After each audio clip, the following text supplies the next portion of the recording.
Okey, baik. Bismillahirrahmanirrahim. Innal hamdalillah nahmaduhu wa nasta'inuhu wa nastaghfiruh wa na'udzu billahi min shururi anfusina wa min sayyiati a'malina. May yahdihillahu fala mudhillalah wa may yudlilhu fala hadiyalah.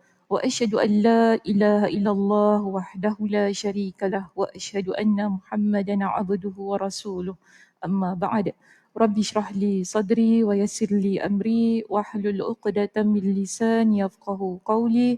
Rabbi zidni ilma warzuqni fahma. Allahumma inna nas'aluka ilman nafi'a wa rizqan tayyiba wa amalan mutaqabbala.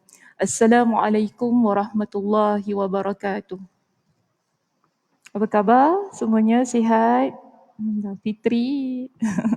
Naik basikal Fitri. Laju dia kayu. Macam racing.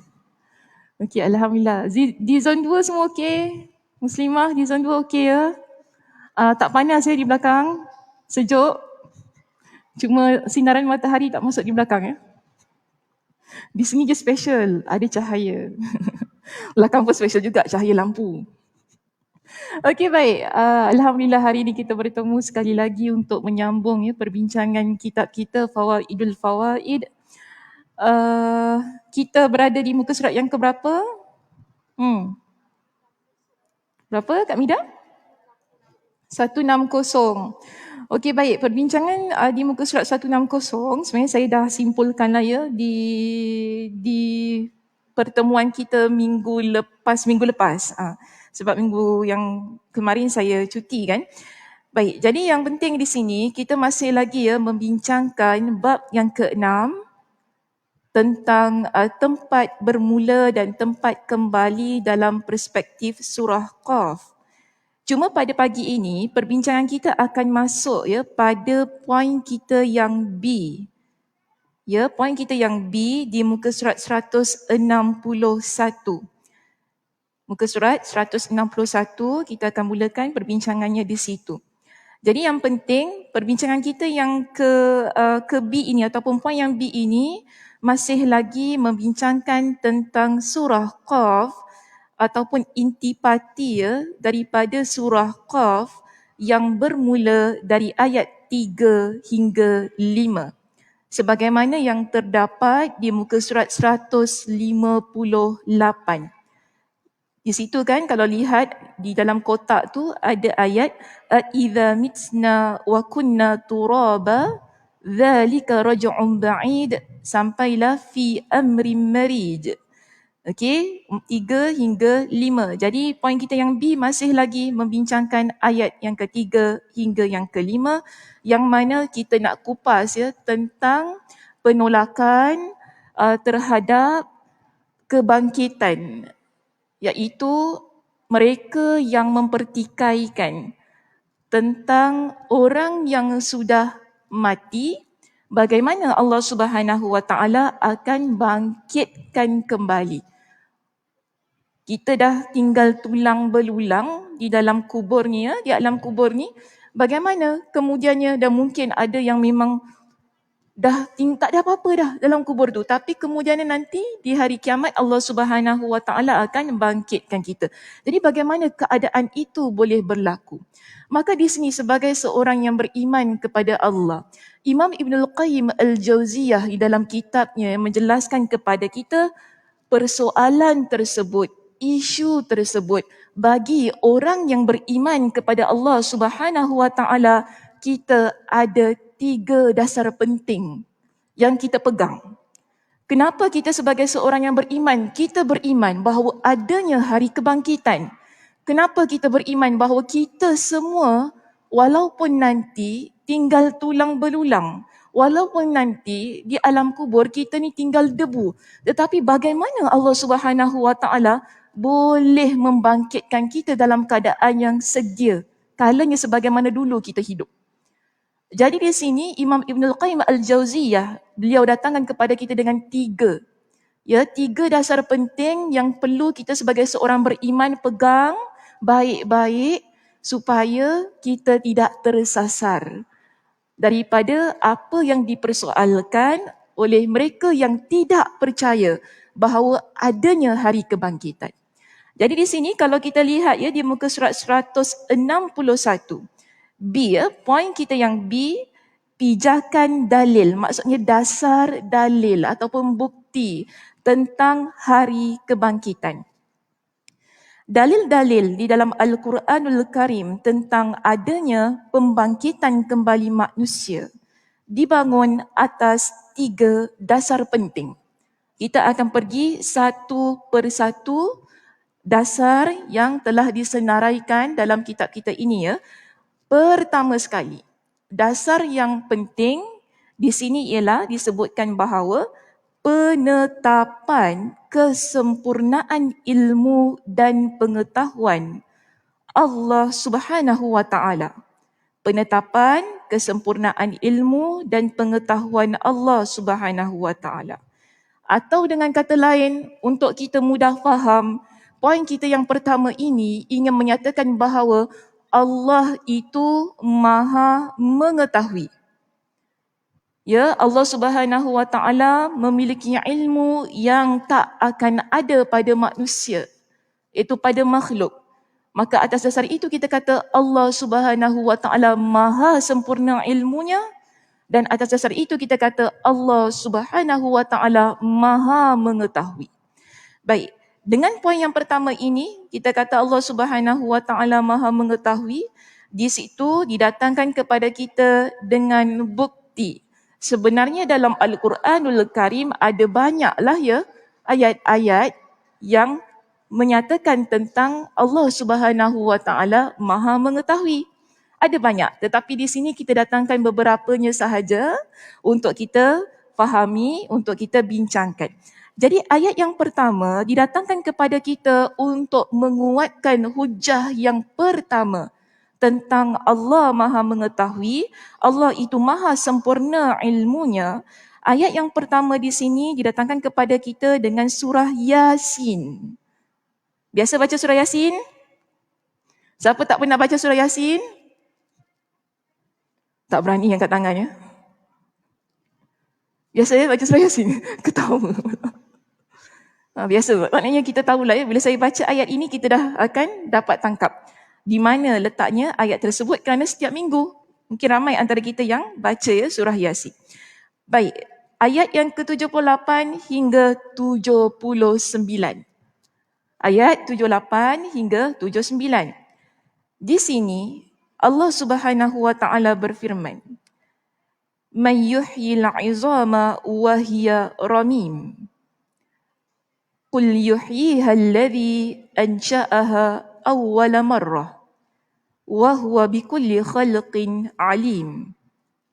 Ya, mungkin boleh digariskan perkataan alim di situ sebagai ayat yang menunjukkan tentang pengetahuan Allah. Jadi kita ada alim ya, perkataan alim pada ayat yang ke-79. Yang mana maksudnya ya di situ kita lihat ya, siapakah yang dapat menghidupkan tulang belulang? Siapakah yang dapat menghidupkan tulang belulang? Baik, sebenarnya ayat ini sebentar.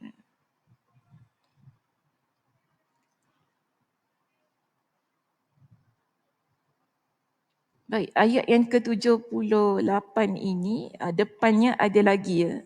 Dia tidak bermula dengan mayyuhyil 'izama. Di mana ayatnya bermula dengan wa daraba lana mathalan wa nasiya khalqa. Qala man yuhyil 'izama wa hiya ramim. Okey, lagi cantiklah kalau dapat dibaca daripada awalnya.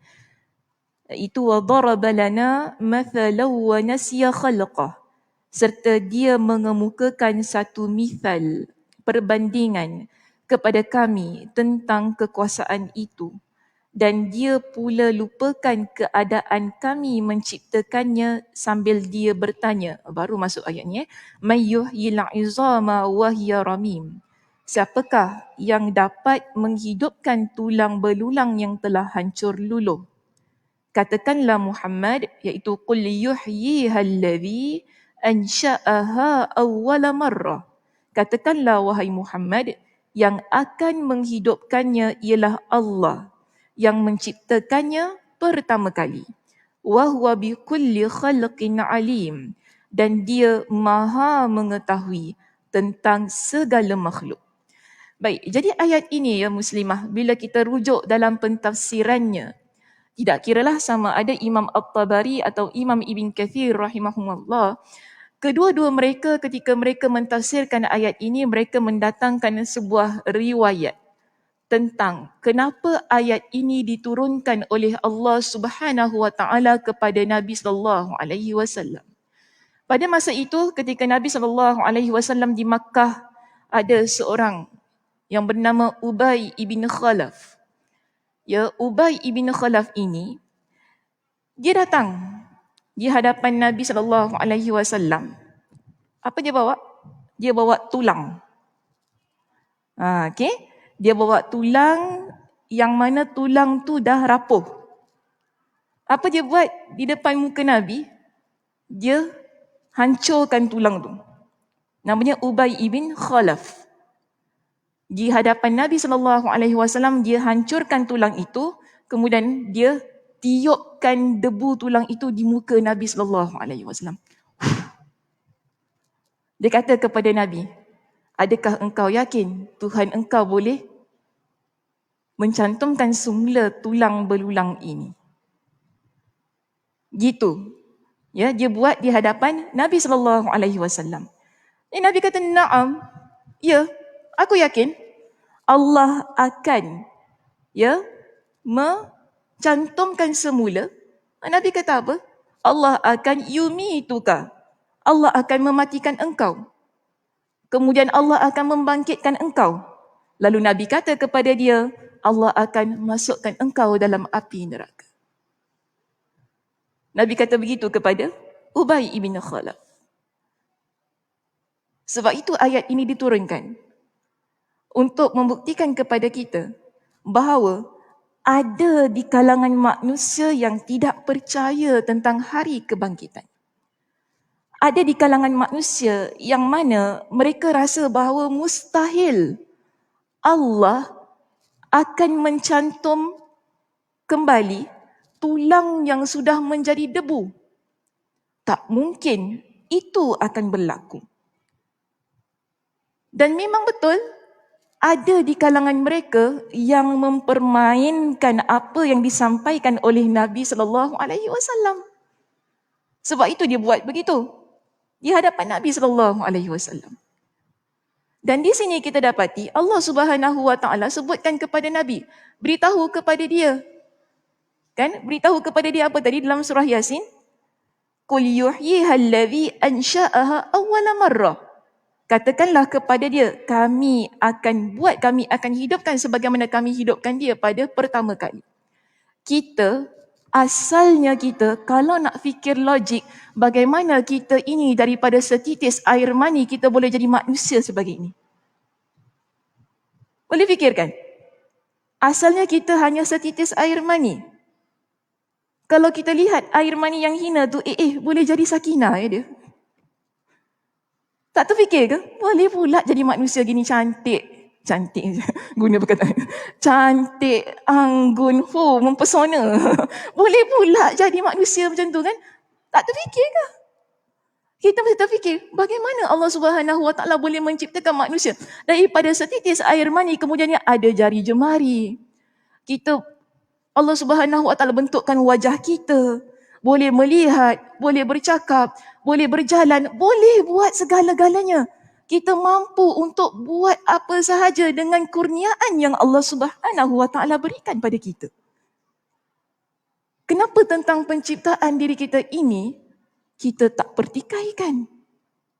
Sebab itu Allah kata kepada Nabi SAW, beritahu kepada dia bahawasanya kami akan bangkitkan dia sebagaimana dulu dia jadi. Daripada setitis air mani, seterusnya dia menjadi manusia yang sempurna. Ada segala-galanya. Kalau aku, itu Allah boleh buat begitu, kenapa nanti masa kalian sudah menjadi debu, aku tak mampu pula untuk lakukan sedemikian. Ayat ini, Allah Subhanahu wa taala ingin kita fikirkan Kita sebagai manusia perlu renungkan betapa Allah Subhanahu Wa Taala Maha mengetahui tentang penciptaannya. Sebab itu, dasar kita yang pertama ialah kita yakin Allah itu Maha mengetahui. Allah Maha mengetahui kita ni akan jadi apa. Bila kita nak mengupas secara tuntas tentang maksud Al-Alim, ya,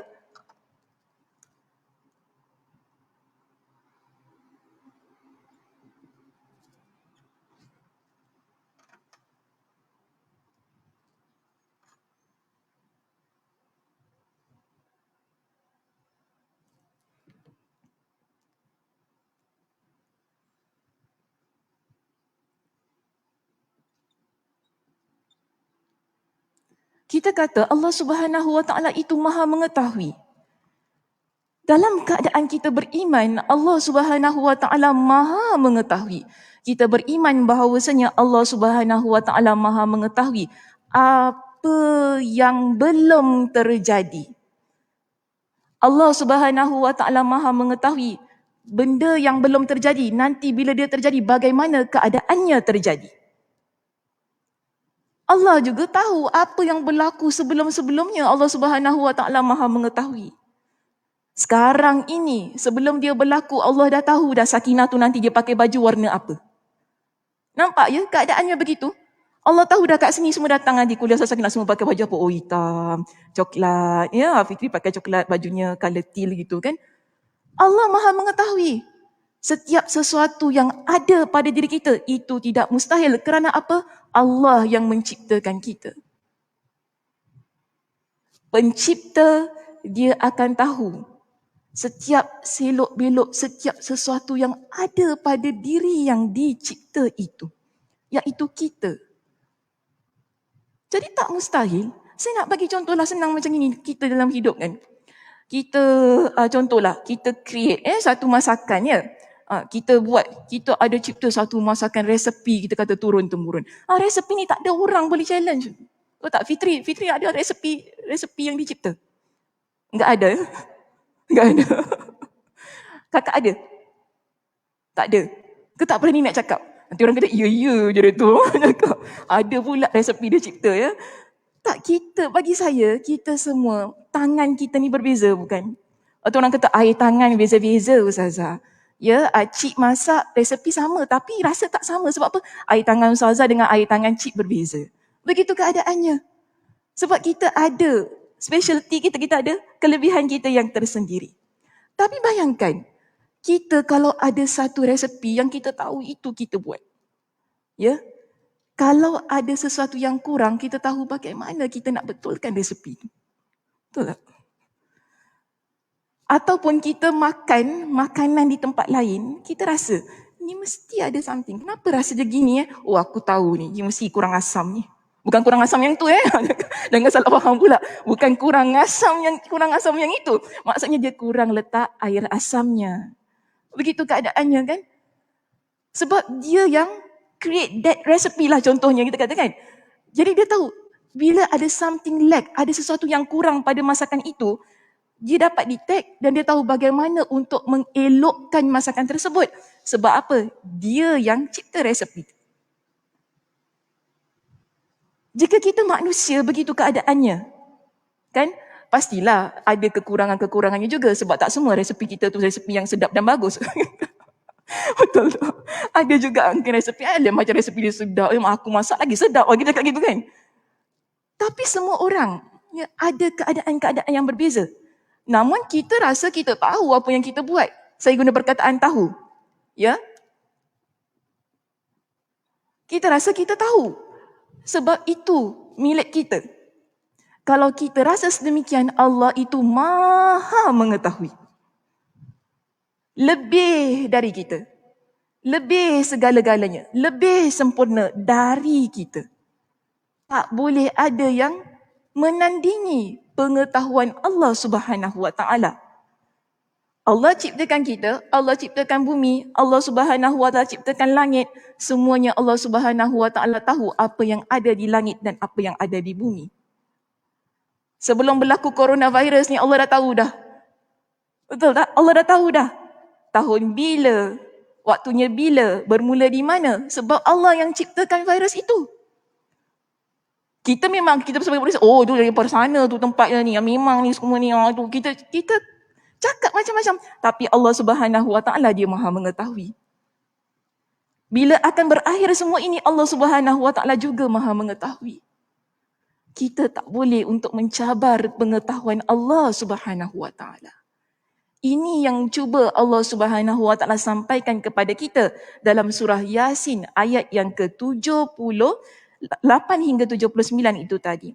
Baik, demikian pula kita lihat pada dalil kita yang kedua di sini untuk menguatkan dasar kita yang pertama itu tadi, apa dia? Pada ayat yang ke-85 hingga 86. Kita ada surah Al-Hijr di situ, ayat 85 hingga 86. Wa inna sa'ata la'atiyatun fasfahis safhal jamil.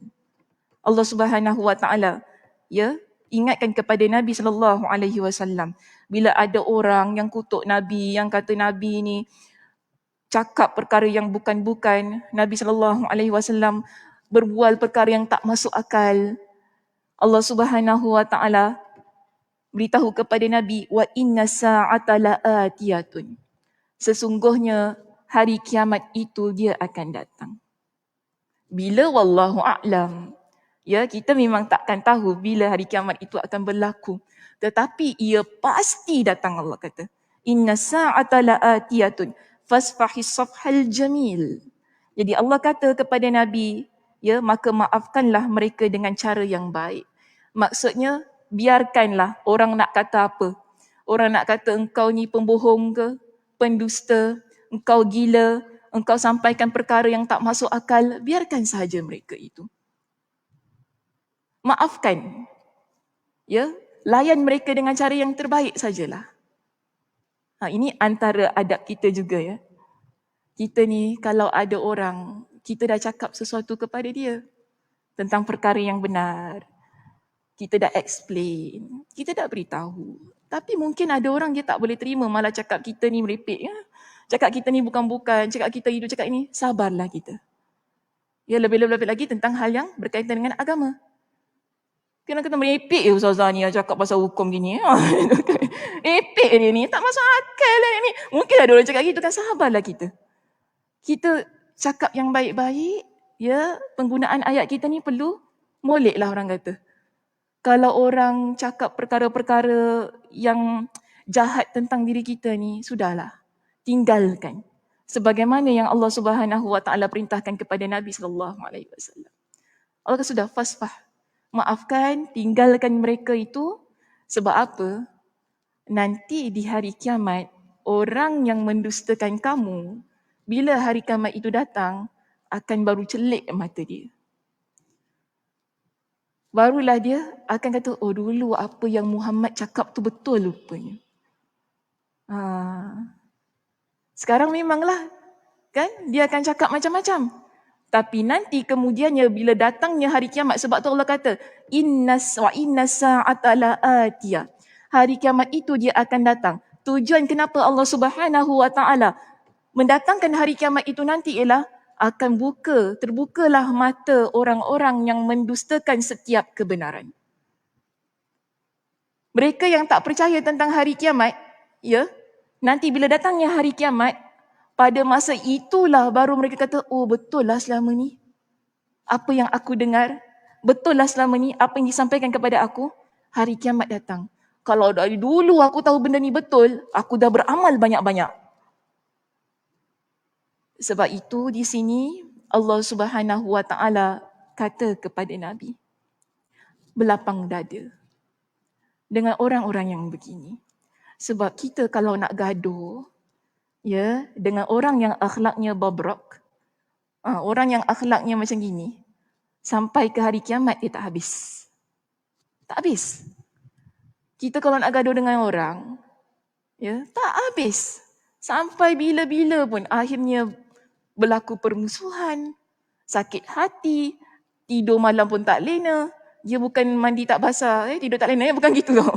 Ini kalau gaduh je lah yang sedikit cara dia. Dia sebab hatinya penuh dengan rasa geram kan. Kenapa orang tu tak nak terima apa aku cakap? Kita akan rasa sedemikian. Tapi sudah. biarkan sahaja. Sebagaimana yang Allah Subhanahu Wa Taala perintahkan kepada Nabi sallallahu alaihi wasallam di sini. Kemudian Allah kata apa? Inna rabbaka huwal khallaqul alim.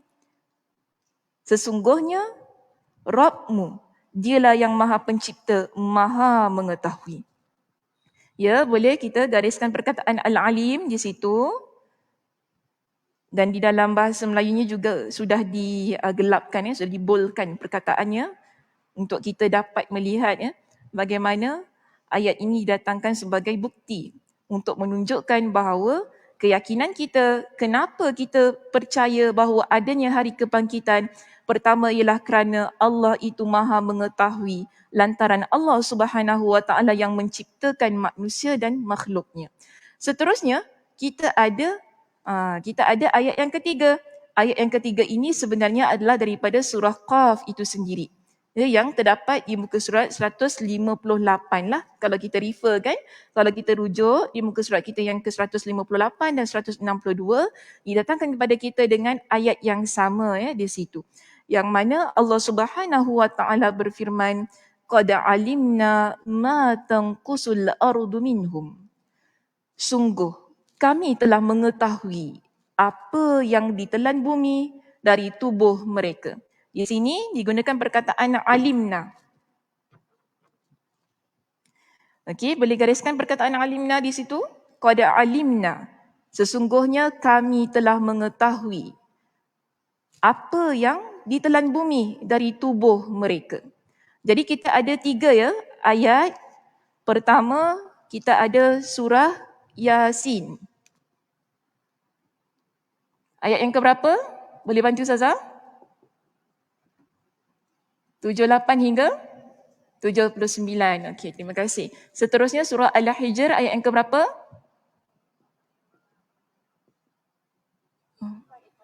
Sorry?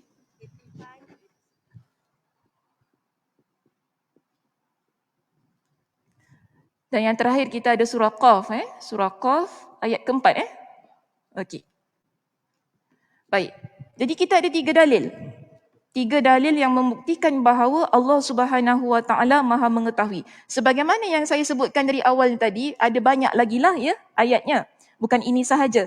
Tapi ayat-ayat ini dijadikan kepada untuk kita sebagai antara ayat yang dijadikan sebagai dalil untuk menguatkan statement kita yang pertama, iaitu penetapan kesempurnaan ilmu dan pengetahuan Allah Subhanahu Wa Taala. Baik, seterusnya kita ada di situ poin yang kedua. Poin kita yang kedua tadi tentang apa? Ilmu dan pengetahuan. Poin yang kedua, penetapan kesempurnaan kemampuan dan kekuasaan Allah Subhanahu Wa Taala. Atau dengan kata lain, kita kata apa? Allah Maha berkuasa. Ya, Allah Subhanahu Wa Taala Maha berkuasa. Sebab tu dia letak di situ kesempurnaan kemampuan dan kekuasaan Allah Subhanahu Wa Taala. Baik. Di sini ada satu ayat. Ya, satu ayat daripada surah Yasin juga, masih lagi Surah Yasin ayat yang ke-81. Allah Subhanahu Wa Taala berfirman, "Awalaysa allazi khalaqas samawati wal arda biqadirin." Boleh gariskan perkataan biqadirin pada dalam kitab kita ni? Biqadirin ala ayyakhluqa mithlahum. Dan bukankah Allah yang menciptakan langit dan bumi mampu? Ya, biqadirin tu maksudnya mampu ataupun berkuasa. Ya, mampu atau berkuasa menciptakan kembali yang serupa itu jasad mereka yang sudah hancur itu.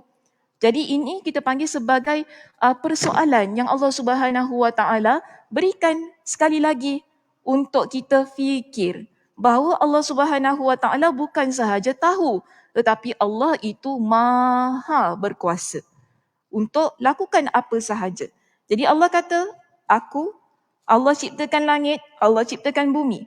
Jika Allah boleh ciptakan langit, Allah boleh ciptakan bumi, kenapa Allah Subhanahu Wa Taala tak mampu pula untuk mencantum kembali setiap tulang belulang yang telah hancur lebur? Jadi ini yang terdapat dalam surah Yasin ayat 81.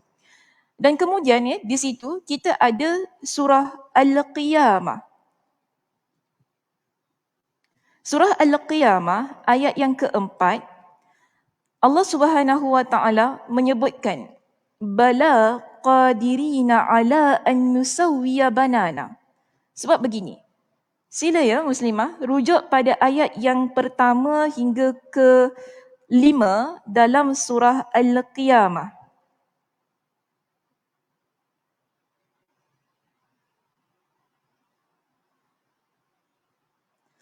Ayat yang pertama hingga kelima. Di sini, ya, saya nak bawa daripada awal sekali ya perbincangannya, jadi kita faham tentang ayat ini. Ayat yang pertama, Allah Subhanahu wa taala berfirman, la uqsimu biyaumil qiyamah. Aku bersumpah dengan hari kiamat. Wala uqsimu bin nafsil lawwamah. Dan aku bersumpah dengan nafsul lawwamah, bahawa kamu akan dibangkitkan sesudah mati. Okay, ini ayat yang kedua. Seterusnya pada ayat yang ketiga, apa kata Allah? Ayahsabul insanu allan najma'a izamah. Patutkah manusia, kita ni manusia, menyangka bahawa kami tidak akan dapat mengumpulkan tulang-tulangnya dan menghidupkannya semula. Baru masuk pada ayat yang keempat. Bala qadirina ala an nusawwiya banana. Bahkan Allah kata apa di situ? Kami mampu. Qadirina. Ya, ada perkataan qadirina pada ayat yang keempat surah Al-Qiyamah. Boleh gariskan ataupun bulatkan ayat itu. Bahkan kami mampu menyusun kembali jari jemarinya dengan sempurna. Kita ada 5 jari kita kan? Jari kaki, jari tangan kita ni semua.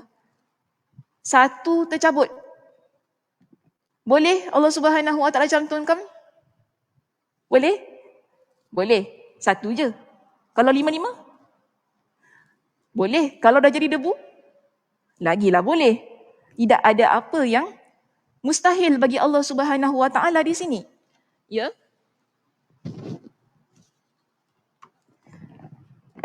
Kalau kita lihat tentang satu kisah yang pernah dibawa oleh Nabi sallallahu alaihi wasallam kepada seorang sahabat Nabi yang bernama Huzaifah. Huzaifah radhiyallahu anhu. Nabi sallallahu alaihi wasallam pernah ceritakan kepada dia lah tentang kisah-kisah yang ajaib berlaku di kalangan Bani Israel. Ya, ada kisah-kisah yang ajaib berlaku sebab kebiasaannya bila kita dapatkan kisah-kisah ajaib ni, maksudnya kisah-kisah yang pelik yang berlaku dalam hadis Nabi sallallahu alaihi wasallam. Kebiasaannya Nabi ceritakan tentang kisah Bani Israel. Jadi dalam kisah ini saya nak bawa kisah ni lah. Saya tak tahu pernah dengar ke tidak kisah ni? Mungkin jarang dengar, mungkin ada yang dah pernah dengar. Dalam kisah ini, Nabi SAW ceritakan kepada Huzaifah. Nabi kata, ada seseorang di kalangan Bani Israel. Hadis ni saya cakap dulu Hadis ini diriwayatkan oleh Imam Ahmad dengan sanad yang hasan. Ia juga diriwayatkan oleh Imam Al-Bukhari, Imam Muslim dengan pelbagai riwayat yang pelbagai macam lah. Yang penting hadisnya boleh digunakan sebagai dalil dan hujah. Walaupun dengannya macam pelik. Nanti orang kata peliknya cerita ustazah ni ya. Ini penting nak cakap ni. Kita ambil daripada mana ya rujukan itu supaya tak menjadi kemuskilan, akhirnya nanti jadi persoalan. Jadi saya beritahu mana saya dapat kisah ini. Ya, kisah ini diriwayatkan oleh Imam Ahmad juga oleh Imam Al-Bukhari dalam kitab para ulama yang lain dan mereka menyatakan bahawa hadis ini adalah hadis yang hasan. Baik. Di dalam hadis ini Nabi SAW ceritakan kepada Huzaifah. Nabi kata, ada seorang lelaki di kalangan Bani Israel. Dia ni dalam keadaan yang sakarat. Apa maksudnya?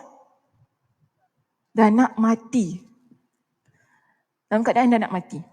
Jadi dia wasiat kepada anak dia. Dia beritahu kepada anak dia, bila aku mati, kumpulkan kayu yang banyak sekali. Dia suruh apa? Bakar jenazah aku. Dia kata gitu kepada anak dia. Nanti bila aku mati, kumpulkan kayu api yang begitu banyak, ya, bakar aku ni. Kemudian apa dia kata kepada anak dia? Nanti ada debu. Kan? Bila kita dah mati ada debunya tu kan? Kumpulkan debu tersebut. Dia suruh anak dia masukkan debu itu di dalam laut. Dalam riwayat Imam Al-Bukhari dijelaskan dengan satu situasi yang lebih detail lagi. Dia perintahkan kepada anak dia, tunggu masa ada angin yang kuat supaya debu aku itu bertebaran di merata tempat. Jadi dia tak satu tempat. Dia kata gitulah. Okay, jadi dia tak satu tempat. Debu itu bertebaran di pelbagai tempat. Dan anak dia buat. Bila ayah dia meninggal dunia, dia kumpulkan kayu yang begitu banyak. Kemudian dia bakar ayah dia sampai ayah dia jadi debu. Dia kumpulkan debu-debu tersebut. Kemudian dia tunggu masa di mana angin begitu kuat. Barulah dia buang abu tu, debu tu. Jadi bertibaran. Nabi kata, dalam kes ini apa yang berlaku? Allah Subhanahu wa ta'ala mengumpulkan debu-debu itu tadi. Lalu Allah Subhanahu wa ta'ala tegakkan dia sebagaimana manusia biasa. Dan Allah Subhanahu wa ta'ala tanya kepada dia, kenapa engkau buat? Maksudnya kenapa engkau suruh anak engkau bakar diri engkau? Kenapa kau suruh anak engkau taburkan debu engkau? Dia kata apa?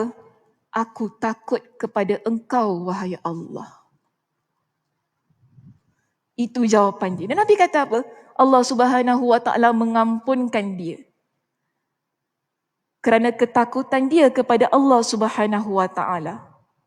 Yang kita tahu hal itu, kita sebagai seorang yang beriman, kita tak boleh buat sedemikian ya. Jenazah kita. Melainkan kalau sekiranya ada berlaku kes yang di luar lah, keadaan yang tak mampu untuk kita kawal lah. Sebab itu kes-kes yang tersendirilah ya.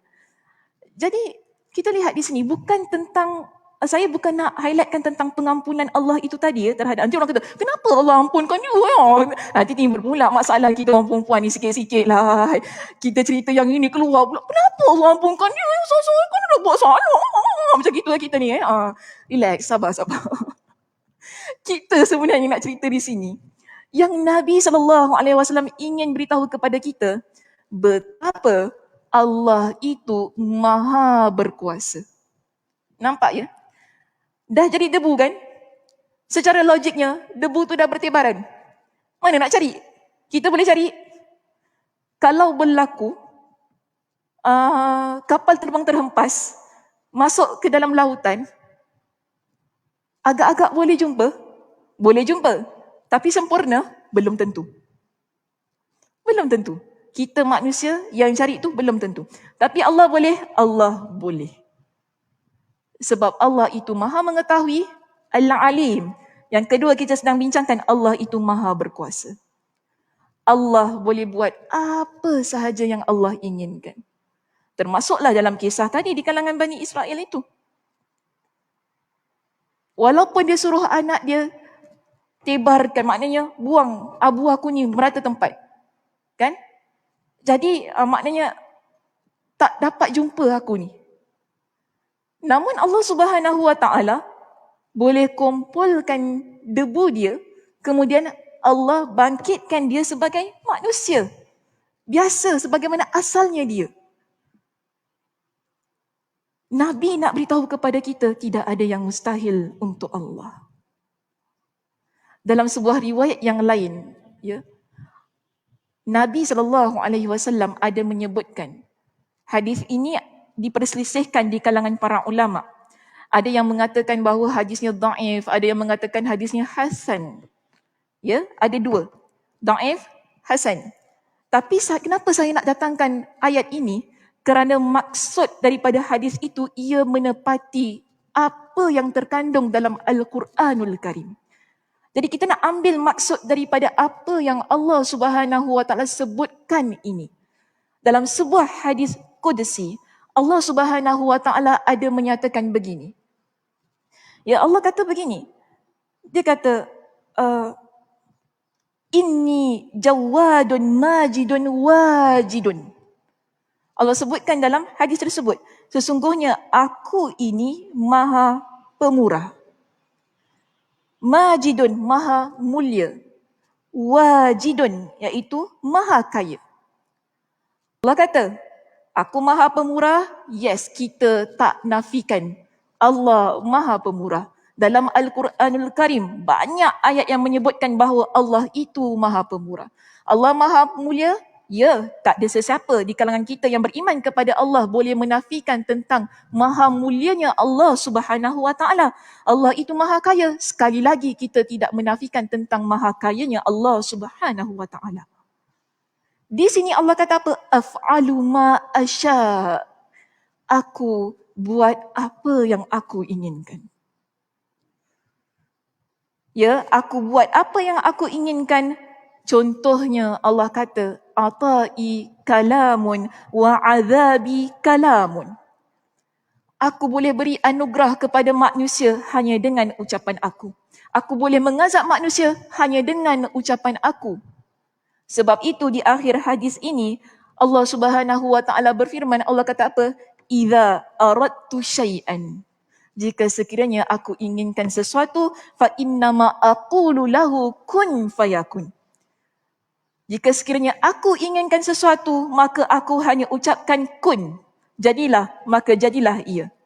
Semua yang kita baru baca tadi kan, ia bertepatan dengan apa yang ada dalam Al-Quranul Karim.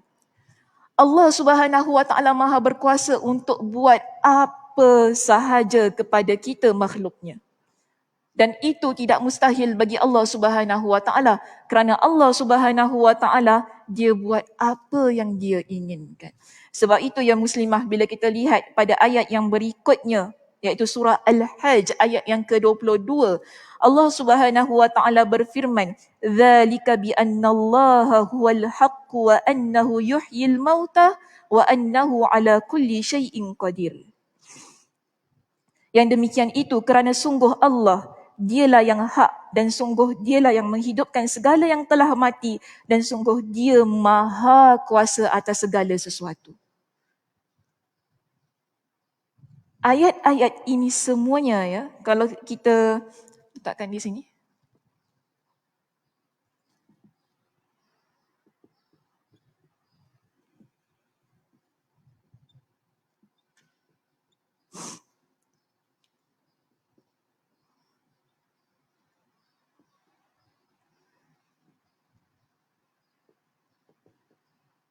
Pertama kita ada surah Yasin tadi ayat yang ke-8. Ayat ke-81. Seterusnya kita ada surah Al-Qiyamah.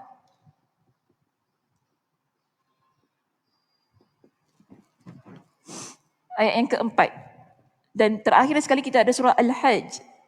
Ayat ke berapa? 3 ayat di sini menunjukkan kepada kita bahawa Allah Subhanahu Wa Taala Maha berkuasa. Dengan dalil-dalil daripada hadis Nabi SAW saya sebutkan tadi, yang telah saya tampilkan tadi, menunjukkan kepada kita tidak ada sesuatu yang boleh menandingi kekuasaan Allah Subhanahu Wa Taala. Bila kita gabungkan antara kedua-duanya, kita dapati bahawa Allah itu Maha Tahu, Allah itu Maha Mampu. Sebab itu, pada ayat yang berikutnya, surah Yasin ayat 81 kan di situ, digandingkan Qadirin dan juga Al-Alim. Ya, kalau lihat dalam kitab kita, ada Qadirin, Al-Alim. Digabungkan dua sifat Allah ini, iaitu Allah Maha Mengetahui, Allah Maha Berkuasa, untuk menunjukkan kekuatan dan kebesaran Allah Subhanahu Wa Taala. Dan kita ada dasar kita yang ketiga. Apa dia disebut di situ? Hikmah.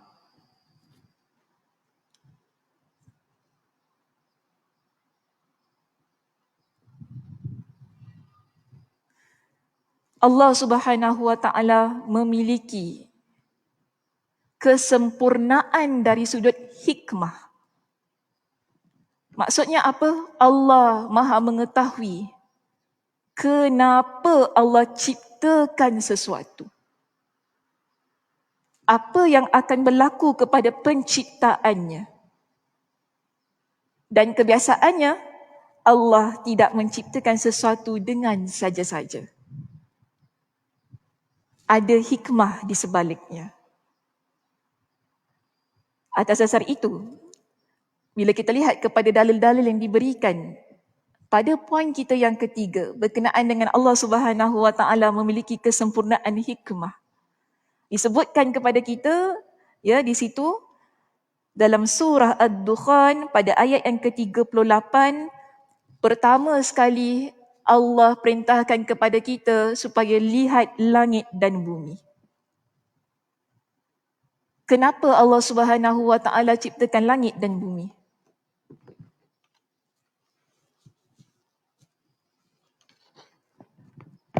Allah kata, "Wa ma khalaqnas samawati wal arda wa ma bainahuma la'ibin." Dan tidaklah kami bermain-main. Maksudnya kita, Allah bina, Allah cipta langit, Allah cipta bumi, wa ma bainahuma, dan apa yang ada antara langit dan bumi, ia bukan permainan. Ada hikmah pada penciptaan Allah Subhanahu wa taala. Begitu juga, ya, kalau kita lihat pada ayat Allah yang berikutnya di situ, surah Sad ayat yang ke-27. Sekali lagi, Allah tekankan kepada kita, wa ma khalaqnas samawati wal arda wa ma bainahuma wa ma khalaqnas samaa wal arda wa ma bainahuma batila. Dan kami tidak menciptakan langit dan bumi dan apa yang ada di antara keduanya dengan sia-sia. Maksudnya dengan saja-saja. Pasti ada hikmahnya ya untuk umat manusia. Dan kalau kita rujuk dalam surah Ali Imran pada ayat 190 hingga 191 berkenaan perkara ini yang mana Allah sebutkan bahawa Allah tak ciptakan langit dan bumi ini dengan saja-saja. Di situ Allah kata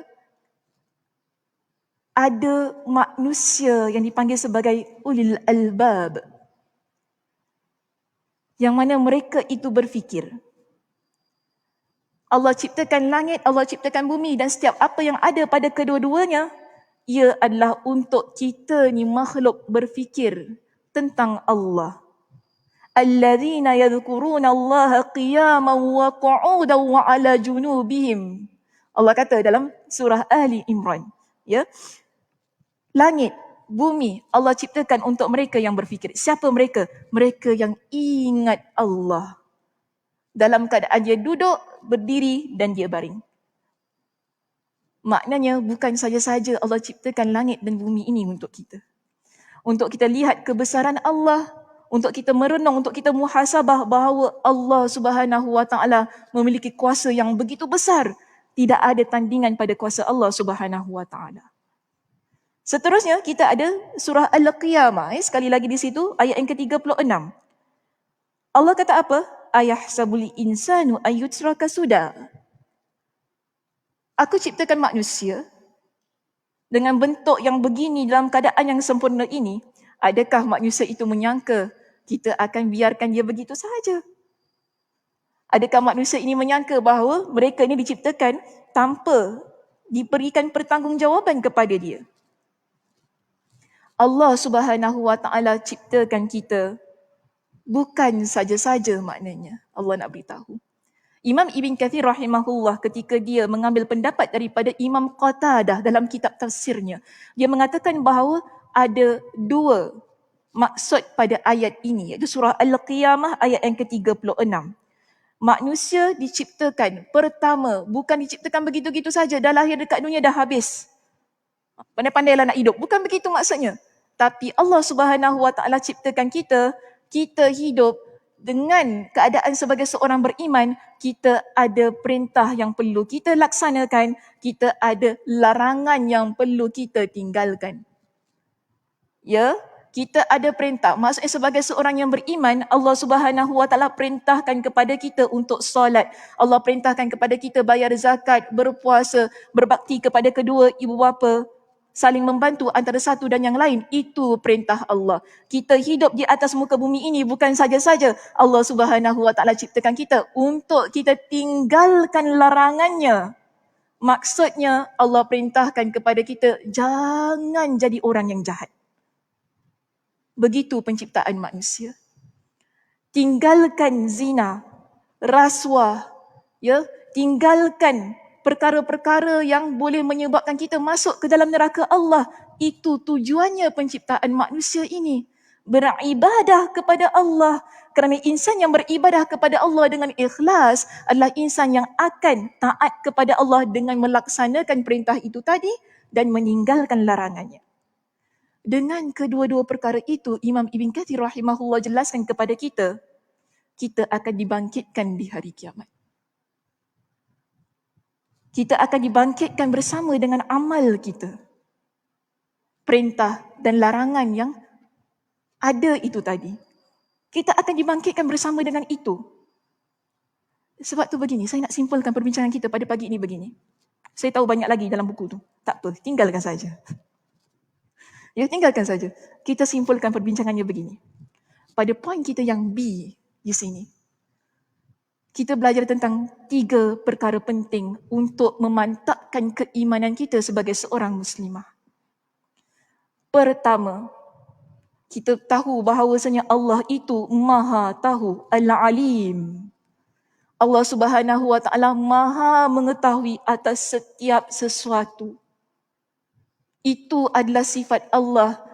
Dia adalah Tuhan kita yang kita beriman kepada Dia. Kedua, kita belajar pada hari ini tentang apa? Allah itu Maha berkuasa. Bukan sahaja Allah itu Maha mengetahui, bahkan Allah Subhanahu Wa Taala Maha berkuasa di atas setiap sesuatu. Tidak ada yang mustahil bagi Allah Subhanahu Wa Taala. Dan yang ketiga, kita juga faham pada hari ini. Allah tidak pernah mentakdirkan sesuatu dengan saja-saja. Pada setiap penciptaan Allah, pada setiap yang berlaku di langit, di bumi, dan apa yang ada antara langit dan bumi. Apa yang ada di atas langit, apa yang ada di dalam bumi, semuanya bahkan pada diri kita ini. Setiap urat saraf kita yang sekecil-kecilnya, Allah tahu bagaimana fungsinya. Ia adalah hikmah yang ada pada Allah yang maha sempurna yang tidak boleh kita nafikan. Apalah ada pada diri kita ini? Hanya sekadar hamba yang tidak memiliki apa-apa. Sebab itu Allah Subhanahu Wa Taala ingatkan banyak kali kepada kita ni. Jangan jadi manusia yang sombong. Rosaknya satu urat saraf dalam diri kita, rosaklah segala-galanya. Kita tak mampu untuk buat apa-apa yang kita nak. Keyakinan kita kepada Allah tak seharusnya ia menjadi pudar. Dan Nabi SAW ingatkan kepada Fatimah radhiyallahu anha dalam sebuah hadis yang diriwayatkan oleh Imam An-Nasa'i dalam kitabnya Sunan Al-Kubra dengan sanad yang hasan. Nabi SAW mewasiatkan kepada Fatimah agar dia sentiasa melantunkan sebuah doa pada waktu pagi dan pada waktu petang. Nabi kata kepada Fatimah, wahai Fatimah, apakah yang akan menghalang engkau ataupun yang menghalang engkau untuk mendengar wasiat aku ini untuk engkau amalkan pada waktu pagi dan pada waktu petang? Lalu Nabi SAW mengajarkan kepada Fatimah dengan satu ucapan. Ya Hayyu Ya Qayyum, birahmatika astaghith. Wahai yang maha hidup, wahai yang maha berdiri.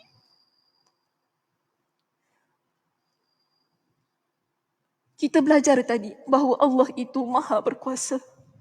Allah Subhanahu wa taala maha mengetahui, dan Allah Subhanahu wa taala memiliki hikmah yang begitu sempurna di atas setiap sesuatu yang Allah Subhanahu wa taala ciptakan. Kita doa kepada Allah, Ya Hayyu Ya Qayyum, wahai yang maha hidup, wahai yang maha berdiri. Birahmatika astaghith, dengan rahmatmu aku mengadu kepada engkau. Aslih li sya'ni kullah, perbaikilah setiap urusan aku. Setiap pagi, setiap petang, kita minta Allah Subhanahu wa taala perbaiki urusan kita. Kenapa kita minta kepada Allah? Sebab kita tahu Allah yang ciptakan kita. Allah yang maha berkuasa. Allah maha mengetahui. Allah memiliki hikmah yang sempurna. Tidak ada tempat lain untuk kita meminta.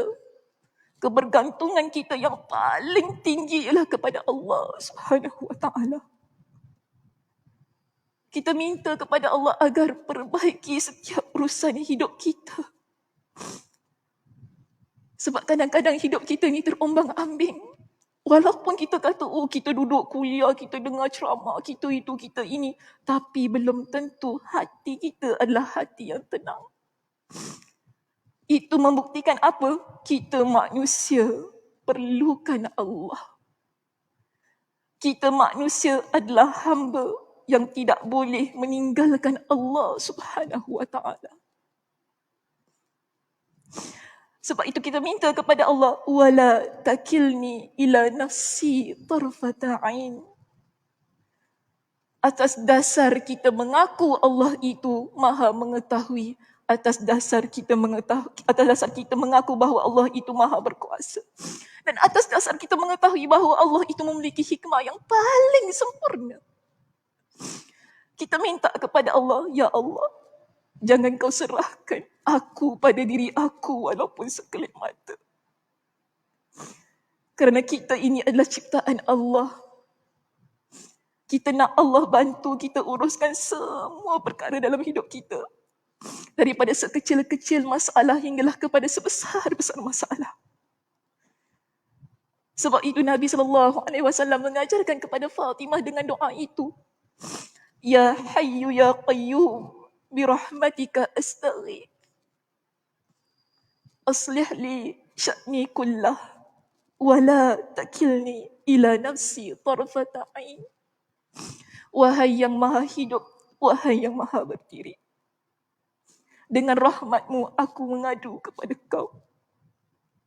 Perbaikilah setiap urusan aku. Dan jangan kau serahkan aku pada diri aku sendiri walaupun sekelip mata. Doa yang kita panjatkan kepada Allah setiap hari pada waktu pagi dan petang adalah bukti tentang betapa hati kita adalah hati yang beriman kepada Allah. Hati kita adalah hati yang mengakui bahawa tidak ada Tuhan melainkan Allah. Hati kita adalah hati yang benar-benar mengaku hari kebangkitan itu adalah pasti. Wallahu a'lam bishawab. Terima kasih muslimah di atas perhatiannya. Mudah-mudahan Allah Subhanahu wa taala memberkati kita pada hari ini dan memberikan kepada kita dengan kekuatan dan motivasi untuk terus-terusan menjadi muslimah yang taat kepada Allah Subhanahu wa taala. Baik, itu sahaja pertemuan kita pada hari ini. Saya tutup dengan tasbih kafarah. Subhanakallahumma wa bihamdika asyhadu an la ilaha illa anta astaghfiruka wa atubu ilaik. Assalamualaikum warahmatullahi wabarakatuh.